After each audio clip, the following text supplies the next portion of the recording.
Bismillahirrahmanirrahim. Assalamualaikum warahmatullahi wabarakatuh.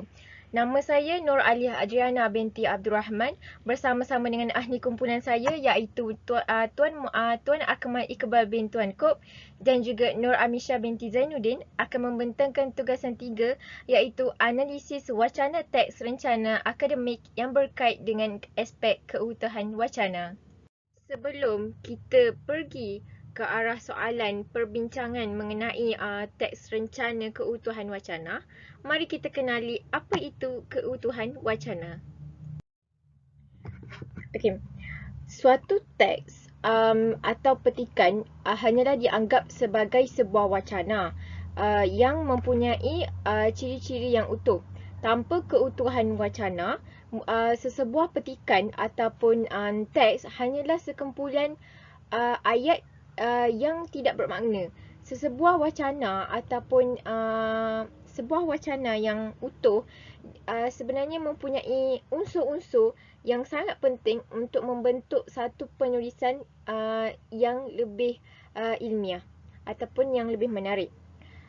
Begitu juga dengan keutuhan wacana yang akan kita sentuh pada hari ini. Menurut Kamus Dewan 1996, keutuhan wacana bermaksud suatu kesatuan, ucapan, pertuturan dan percakapan. Manakala bagi Asma Haji Omar 1986, beliau mengatakan bahawa keseluruhan perlahiran bahasa oleh penutur maupun penulis menyumbang ke arah menjadikan pertuturan atau penulisan sesuatu penulisan yang mereka karangkan atau yang mereka paparkan adalah sebagai sesuatu yang bermakna dalam komunikasi. Dalam keutuhan wacana terdapat dua aspek penting untuk menghasilkan wacana yang utuh. Yang pertama, terdapatnya urutan atau koheren. Okey, urutan atau koheren ni bermaksud kesinambungan idea yang menjadikan wacana itu suatu teks yang bermakna dan dapat difahami. Manakala yang kedua, wujudnya tautan atau kohesi. Maksudnya sini keserasian hubungan antara suatu unsur linguistik dengan suatu unsur linguistik yang lain. Maka daripada situ akan wujudnya penulisan yang lebih gempak, penulisan yang lebih menarik. Assalamualaikum warahmatullahi wabarakatuh. Nama saya Tuan Akmal Iqbal bin Tuan Kop. Hari ini saya akan membentangkan tentang keutuhan semantik di dalam petikan. Seperti yang kita ketahui, hubungan semantik mempunyai dua segi iaitu hubungan semantik di antara bahagian-bahagian wacana dan hubungan semantik yang dilihat dari segi konteks atau latar wacana. Okay, hari ini saya akan membentangkan tentang hubungan semantik di antara bahagian-bahagian wacana di dalam rencana akademik yang telah kami kaji. Okay, dari aspek hubungan sebab dan akibat, saya telah mengambil petikan di dalam rencana kami iaitu pembangunan sesebuah kawasan mampu menjejaskan ekosistem kawasan terbabit sehingga membawa kepada kurangnya proses intersepsi yang menyebabkan tanah mudah menjadi tepu sekaligus membawa kepada berlakunya bencana banjir. Kat sini, pembangunan sesebuah kawasan telah menyebabkan bencana banjir. Itu hubungan dia. Hubungan dia adalah pembangunan sesebuah kawasan dan akibat dia adalah banjir. Okey. Ataupun yang lebih jelas, pembangunan sesebuah kawasan telah menyebabkan tanah mudah menjadi tepu sekaligus membawa kepada berlakunya bencana banjir. Seterusnya, kita masuk kepada aspek hubungan sebab dan tujuan. Okay, saya mengambil petikan, majoriti responden bersetuju bahawa membina rumah bertiang, membina rumah yang lebih kukuh, meletakkan barangan penting seperti surat beranak, kad pengenalan dan surat nikah di tempat yang lebih tinggi dan berpindah ke tempat yang lebih selamat merupakan antara langkah yang mampu mengurangkan impak banjir ke atas penduduk.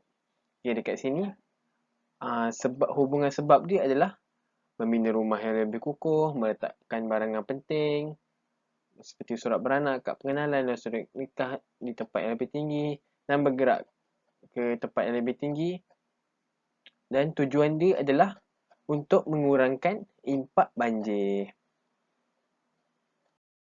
Seterusnya, dari segi hubungan sebab dan hasil, saya mengambil petikan di dalam rencana akademik kami iaitu pihak berkuasa serta petugas-petugas menyelamat mangsa banjir berusaha bersungguh-sungguh dan menjalankan tanggungjawab mereka dengan amanah.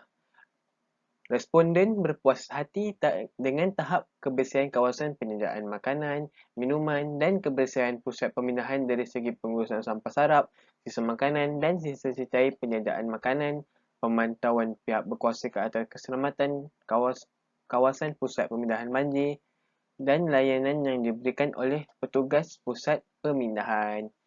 Okay, kat sini hubungan sebab dia adalah apabila pihak berkuasa serta petugas menyelamat bangsa banjir ni telah berusaha bersungguh-sungguh dan mengerahkan tenaga mereka seikhlas hati, jadi bangsa-bangsa banjir yang terlibat ni dia berpuas hati dengan tahap layanan oleh para petugas dan pihak berkuasa. Okay, seterusnya hubungan latar dan kesimpulan. Saya mengambil petikan kawasan Serian, Sarawak merupakan antara kawasan yang berisiko tinggi untuk berhadapan dengan bencana banjir. Memandangkan sungai utama iaitu Batang Sadong yang terdapat di daerah tersebut mempunyai cawangan sungai yang banyak, menjanjikan kejadian banjir di kawasan ini berbeza dengan ciri banjir di kawasan yang lain.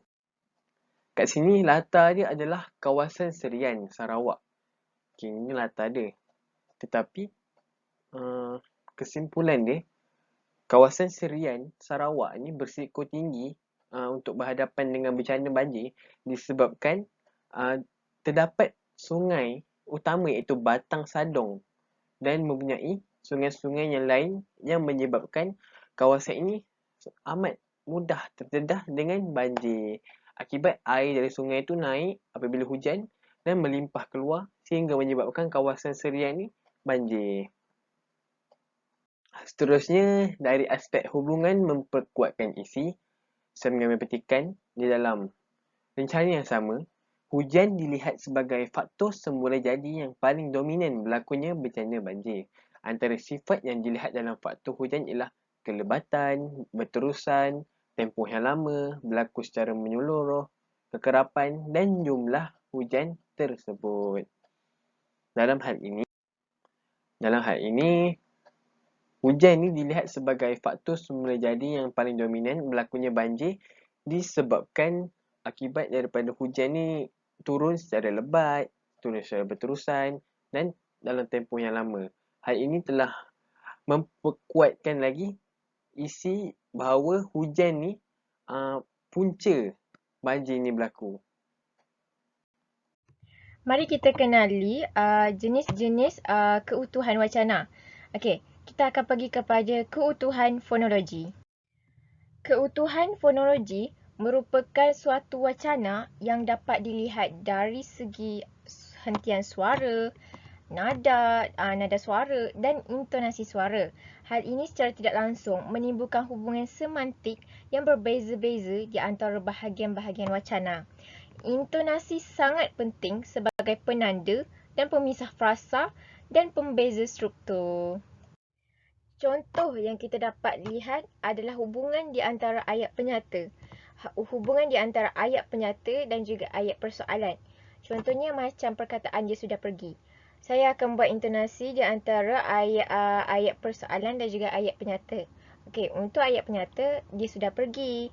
Kalau untuk ayat persoalan, dia sudah pergi. Okey, ataupun satu lagi, negara Malaysia merupakan negara yang aman. Okey, itu soal ayat penyata. Kalau ayat persoalan, aman ke negara Malaysia? Itu untuk ayat persoalan. Maka dari sini kita dapat lihat perbezaan yang wujud di antara kedua-dua ayat penyata dan juga ayat persoalan semasa penutur menuturkannya. Macam yang saya tuturkan tadi, ada perbezaan intonasi di antara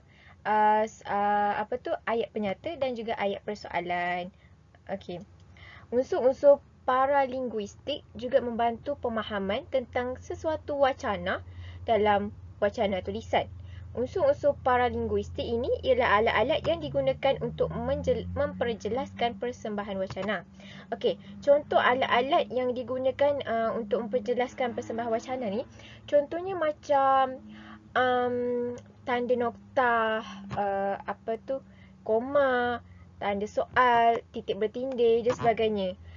Kemudian dari segi wacana lisan pula, daripada segi mimik muka ataupun air muka, pergerakan ataupun orang panggil body language kita, gerakan tangan, gerakan badan, tu semua adalah alat-alat yang membantu kita untuk lebih memahami tentang sesuatu penulisan ataupun sesuatu pertuturan yang cuba disampaikan oleh orang lain. Baiklah, seterusnya kita akan pergi kepada persoalan asal kita, iaitu bincangkan ataupun cari satu teks rencana penulisan akademik yang mempunyai keutuhan wacana. Okey, contoh yang saya dapat jumpa dari artikel mengenai pemanasan global. Okey, contohnya saya ambil daripada sini ialah panasnya hari ini. Pernahkah anda mendengar rungutan atau keluhan seperti ini keluar dari mulut masyarakat sekitar anda? Atau anda sendiri pernah mengalami hal ini? Okey.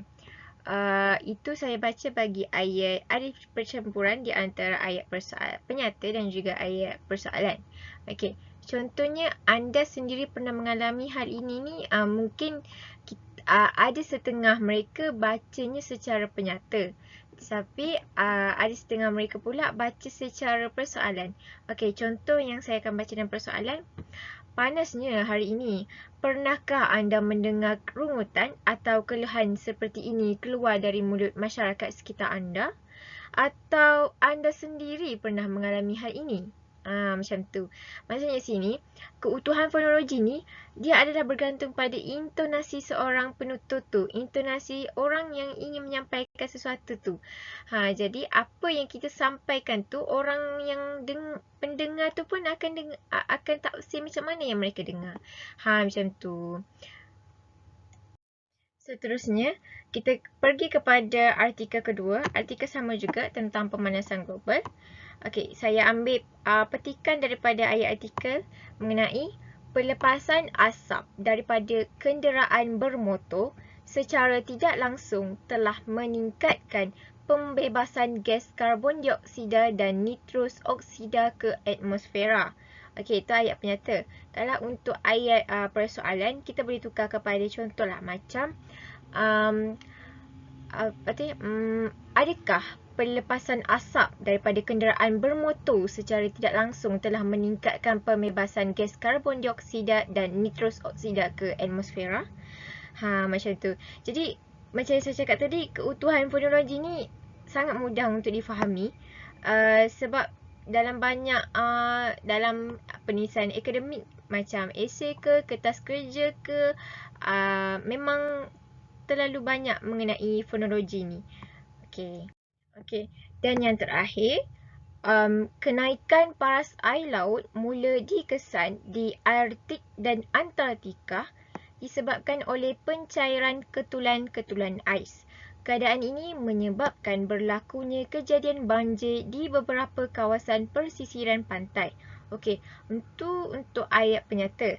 Kalau untuk ayat persoalan, kita boleh cakap ataupun kita boleh ubah.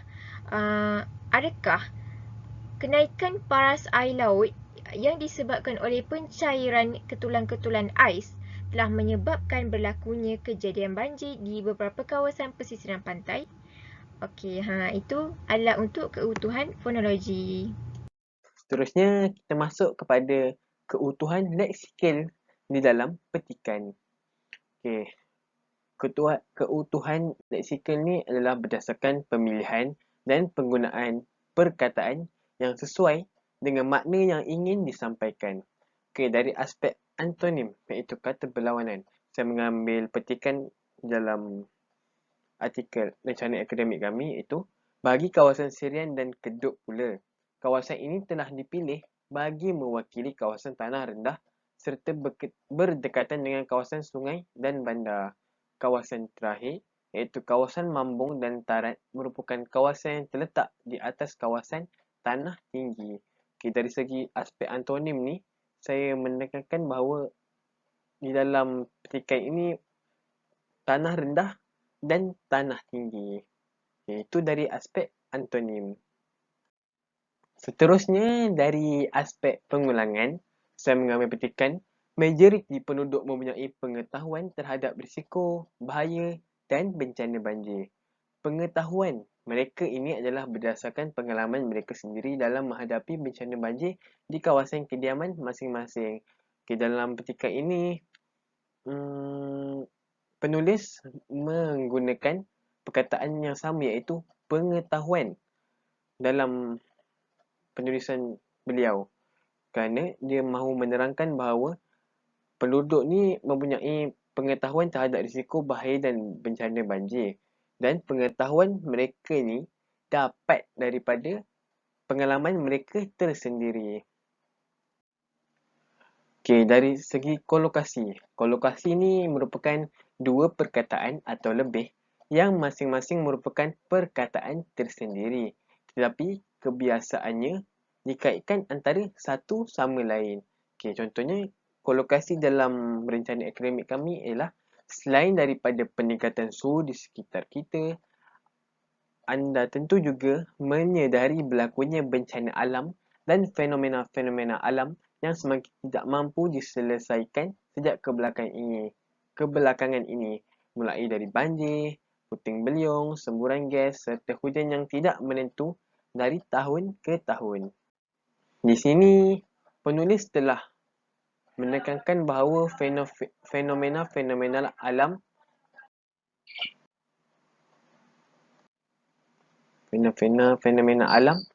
dan bencana alam. Okay, kat sini penulis juga telah menekankan banjir, puting beliung, semburan gas serta hujan yang tidak menentu dari tahun ke tahun. Banjir, puting beliung, semburan gas serta hujan yang tidak menentu dari tahun ke tahun ini merupakan antara fenomena-fenomena alam dan bencana alam yang berlaku. Okay, dari segi aspek hoponim, hoponim ni maksud kata yang maknanya terangkum dalam makna kata yang lain. Contohnya dalam petikan ini, terdapat pelbagai kerosakan yang telah dialami oleh mangsa banjir. Tanaman seperti padi telah musnah, dirosakkan oleh banjir dan dimakan oleh ikan. Selain itu, kerosakan dari segi bentuk rumah juga telah berlaku, sehinggakan mereka terpaksa mengecat semula rumah mereka pada setiap tahun akibat cat yang terkupas. Okay, dari segi hiponim ni, terdapat pelbagai kerosakan ni, ia telah dijelaskan lagi dengan contoh-contoh seperti padi, tanaman yang telah rosak, kemusnahan barang-barang rumah di dalam aspek hiponim. Oleh itu, jelaslah bahawa penulisan ataupun rencana akademik yang ditulis oleh penulis mempunyai keutuhan wacana seperti wacana leksikal dan keutuhan semantik. Sekian sahaja daripada saya. Saya serahkan kepada pembentang yang seterusnya. Terima kasih kepada rakan pembentang dan Assalamualaikum warahmatullahi wabarakatuh dan salam sejahtera. Saya ucapkan kepada pensyarah, saya Nur Amisha binti Zainuddin akan menyambut pembentangan untuk menerangkan keutuhan wacana yang keempat iaitu gramatika. Keutuhan wacana gramatika bermaksud wacana yang berkualiti mesti memperlihatkan hubungan berdasarkan binaan tata bahasa. Hal ini dilihat daripada penggunaan penanda gramatik. Dan gramatika ini terdiri daripada 4, iaitu penggantian, rujukan dan penghubungan, dan terakhir sekali ialah elipsis. Baiklah, sebelum saya bergerak kepada analisis gramatika, saya ingin terlebih dahulu menerangkan tentang keutuhan gramatika adalah terdiri daripada penanda penggantian, penanda rujukan, penanda penghubung dan elipsis. Iaitu penanda penggantian merupakan unsur unsur keutuhan wacana yang menggantikan unsur bahasa dengan unsur lain seperti kata nama, kata kerja dan klausa. Manakala penanda rujukan merupakan kata ganti nama diri dan kata ganti nama tunjuk. Manakala penanda penghubung adalah yang berfungsi sebagai menjalinkan perkataan dengan perkataan, frasa dengan frasa, klausa dengan klausa dan ayat dengan ayat. Dan terakhir sekali ialah keutuhan gramatika elipsis yang merupakan unsur pelenyapan untuk mengelakkan pengulangan maklumat dalam ayat seterusnya dalam perenggan tersebut. Baiklah, seterusnya saya akan menerangkan tentang analisis keutuhan gramatika dalam wacana-wacana penulisan akademik. Kami telah memilih jurnal pemanasan global iaitu apa yang berlaku untuk menerangkan penanda pergantian. Iaitu dalam teks tersebut, petikan tersebut, mulai dari banjir, puting beliung, semburan gas serta hujan yang tidak menentu dari tahun ke tahun, sedarilah bahawa semua ini adalah tanda-tanda alam yang menunjukkan bahawa bumi kita tercinta ini sedang mengalami proses kerosakan akibat daripada perbuatan manusia yang menghuni bumi ini juga. Oleh itu, saya sudah menganalisis petikan ini dan mendapati bahawa aspek penanda pergantian telah digunakan dalam ayat tersebut, yakni perkataan semua ini pada perkataan sedarilah bahawa semua ini telah menggantikan perkataan banjir, puting beliung serta semburan gas serta hujan. Oleh itu, penggunaan penanda pergantian akan membolehkan wacana tersebut dibaca dengan lebih mudah dan jelas, iaitu pengulang perkataan yang sama dapat dielakkan untuk menjadikan wacana tersebut adalah lebih utuh.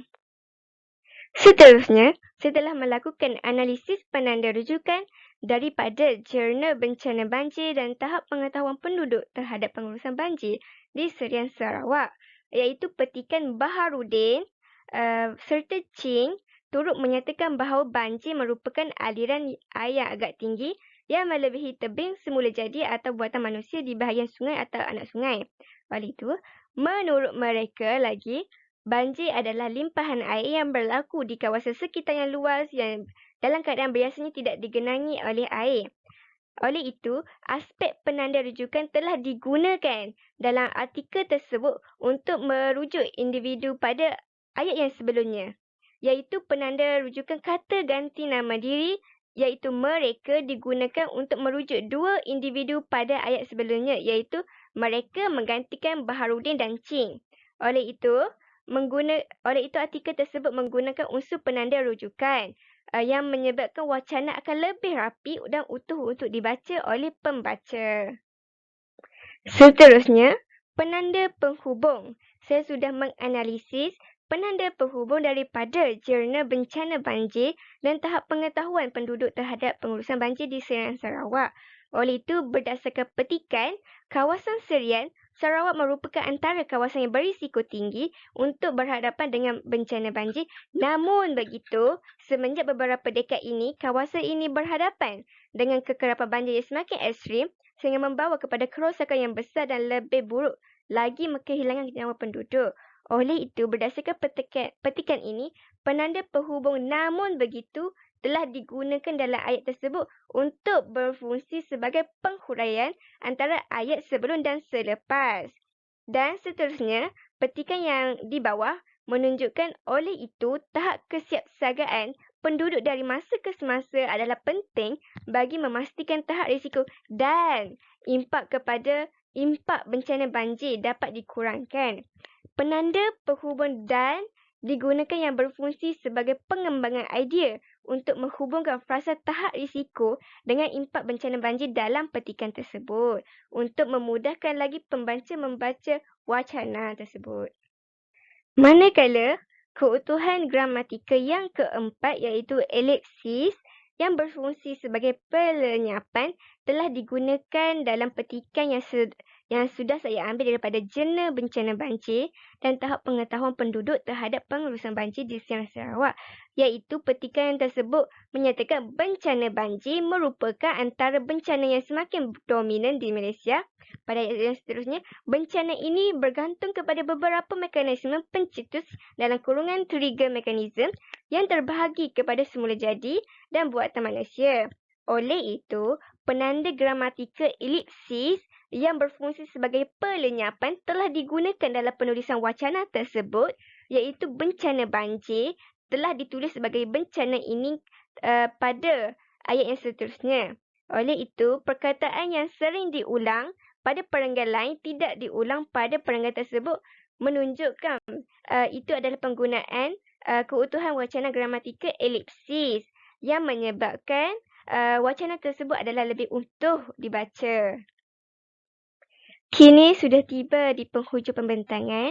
Saya selaku pembentang yang ketiga akan merumuskan dapatan daripada pembentangan pada hari ini, iaitu matlamat pembentangan ini menganalisis keutuhan-keutuhan wacana yang digunakan dalam penulisan-penulisan wacana akademik. Oleh itu, kami sudah menemui aspek-aspek keutuhan wacana dalam penulisan tersebut, iaitu aspek-aspek keutuhan wacana yang terdiri daripada aspek keutuhan semantik, leksikal, fonologi dan gramatikal yang berperanan untuk menjalinkan perkataan, klausa, frasa dan ayat dengan lebih tersusun dan sempurna. Oleh itu, keutuhan wacana tersebut akan memperlihatkan hubungan dan perkembangan fikiran yang berkesinambungan dalam sesebuah wacana yang ditulis tersebut. Oleh itu, saya merumuskan penulisan-penulisan wacana akademik yang sudah kami analisis adalah berkesinambungan dan merupakan wacana yang baik kerana menggunakan pelbagai aspek-aspek keutuhan wacana.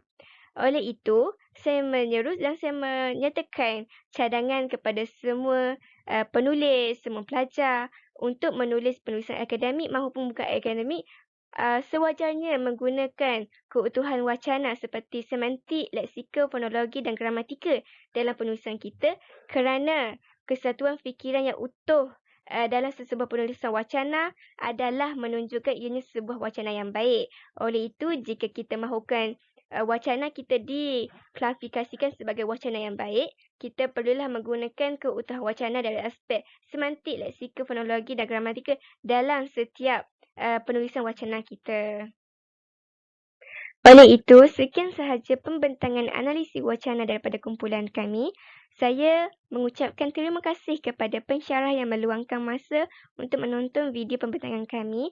Oleh itu, saya mengakhiri pembentangan ini dengan ayat yang dikemukakan oleh tokoh linguistik iaitu Ramihah Haji Sabran pada 1987 yang mengatakan bahawa wacana yang baik dikenali sebagai keutuhan wacana. Sekian, terima kasih.